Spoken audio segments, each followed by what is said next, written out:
Alright जी, so this is सरपाशा back. एक और क्वेश्चन देखते हैं बेस यूनिट का। तो if you look at the question on the screen, it says the electrostatic force F between two charges is given by F equals 1/4 pi epsilon naught, इसको epsilon naught read करेंगे, Q1 Q2 over R square. Again, this is an equation which is not part of the O levels or the AS level syllabus. But हमें इससे क्या करना, हमें एक equation given है। अब ये ज़रूरी है कि एग्जामिनर हमें बताए ना कि भाई इसमें डिफरेंट टर्म्स की क्या मतलब है ना। तो उसमें उन्होंने बोला कि भाई आप बेस यूनिट निकाल दो एप्सिलॉन नॉट की। So find the SI base unit of epsilon naught where Q1 and Q2 are magnitude of charges. So this is Q1 Q2, this is the magnitude of charges and R is the separation between the two charges. तो separation का मतलब ये है कि उनके बीच का जो distance है, तो separation is a distance. तो this is distance, this is charge, this is charge, this is force, और मुझे एप्सिलॉन नॉट की बेस यूनिट डिटरमिन करनी है। भाई जरा इसको करते हैं।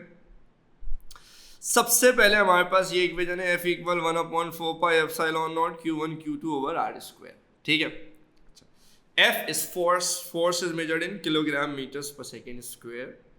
अच्छा ना 1/4 pi is a constant number. पीछे के लेक्चर में हमने इस चीज को डिस्कस किया हुआ है कि एक कांस्टेंट नंबर को बेस यूनिट निकालते समय किसी इक्वेशन में एक कांस्टेंट नंबर को इग्नोर कर देते हैं, तो 4 पाई इग्नोर हो जाएगा, नीचे एप्सिलॉन रह जाएगा, उसकी तो मुझे बेस यूनिट डिटरमिन करनी है, तो उसको मैं एज इट इज छोड़ दूंगा। Q1 Q2 अब वो चार्जेस, चार्ज की बेस यूनिट होती है एम्पेयर सेकेंड्स, पीछे हमने इसको सॉल्व किया हुआ है। फिर दोबारा Q2 चार्ज की यूनिट एम्पेयर सेकेंड्स, नीचे R is distance, distance is measured in metres, फिर स्क्वायर एज इट इज। अब हमने क्या करना है, अब हमने एप्सिलॉन नॉट को सब्जेक्ट बना लेना है। तो what I can do is कि एप्सिलॉन नॉट यहाँ राइट हैंड साइड पे डिवाइड हो रहा था, इसको मैं लेफ्ट हैंड साइड पे चला गया, तो ये डिनोमिनेटर से न्यूमरेटर में आ जाएगा। ठीक है जी। अच्छा, बाकी जो हमारे पास है ये एम्पेयर और एम्पेयर, ये मिलके हो जाएंगे एम्पेयर स्क्वायर। अच्छा, second into second, second square हो जाएगा, ये second square left hand side पे डिनोमिनेटर में था, राइट हैंड साइड पे जाके न्यूमरेटर से मल्टीप्लाई हो जाएगा and that would be second power 4। तो second into second, second square, इस सेकेंड स्क्वायर से मल्टीप्लाई होगी, ये हो जाएगा सेकेंड पावर 4। ये किलोग्राम लेफ्ट हैंड साइड पे मल्टीप्लाई हो रहा था, इधर आके डिवाइड हो जाएगा।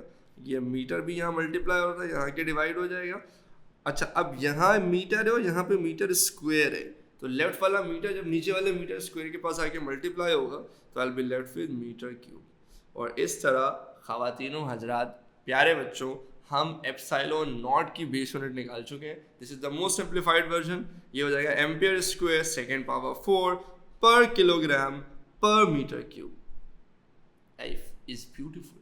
ठीक है, तो अगेन यार इस तरह के टिपिकल क्वेश्चंस बहुत हैं जिन्हें हमें सॉल्व करना है और हमें इनकी ठीक ठाक प्रैक्टिस करनी है। एक और क्वेश्चन देखते हैं। Like it says find the SI base unit of A from the equation which is C equal A into T power 3 where T is temperature, C is specific heat capacity। अब देखो, आपको ना वो सिर्फ equation नहीं दे सकते, they have to tell you। For example उनको A की बेस यूनिट चाहिए ना, तो चलो वो तो आपने डिटरमिन करनी है। अब C का मतलब स्पीड ऑफ लाइट भी हो सकता है, C का मतलब कुछ भी हो सकता है ना भाई। ठीक है, तो वो बताएंगे भाई यहाँ पे C का मतलब स्पेसिफिक हीट कैपेसिटी और T का मतलब क्या है, टेम्परेचर है। हाँ, अब आप इसकी बेस यूनिट निकाल सकते हो। तो पहले काम कर लेते हैं, स्पेसिफिक हीट कैपेसिटी की बेस यूनिट निकाल लेते हैं। ठीक है, ये हमारे पास C इक्वल ये अल्फा है, ए कोई प्रॉब्लम की बात नहीं है भाई, यहाँ पर टेक्स्ट में ए हो गया होगा, दिस मस्ट बी अल्फा। खैर, तो C equal alpha T power 3। अब C क्या था, Q/M delta T, specific heat capacity पीछे हम निकाल चुके हैं, इसकी बेस यूनिट दोबारा निकाल देता हूँ ताकि ज़्यादा परेशानी ना हो आप लोगों को। Q was the amount of energy provided to the system। Energy unit होती है किलोग्राम मीटर स्क्वायर पर सेकेंड स्क्वायर। एनर्जी की कोई भी type of its energy, it has to be measured in kilogram metre square पर second square, जो हम पीछे डिटरमिन कर चुके हैं। तो इस Q की जगह एनर्जी, Q चार्ज नहीं है, याद रखिएगा, दोबारा बता देता हूँ। This Q is the amount of energy provided to the system. O levels में आप सबने इसको पढ़ा हुआ है। M is mass, mass is measured in kilograms. Delta T is change in temperature. Whether it's temperature or change in temperature, that will be measured in Kelvin। और यहाँ पे ध्यान करना है कि इसको बड़ा सा K बनाना है ताकि जो ऊपर वाले स्मॉल K से, यानी किलो वाले K से आप कंफ्यूज करके कैंसिल ही ना कर दें, वरना आपका एग्जाम कैंसिल हो जाएगा। फिर ये किलोग्राम से किलोग्राम वफात पा जाएंगे, I'll be left with metre square पर केल्विन पर सेकेंड स्क्वायर। तो यहाँ से मेरे पास क्या आ गया, यहाँ से मेरे पास स्पेसिफिक हीट कैपेसिटी की बेस यूनिट आ गई।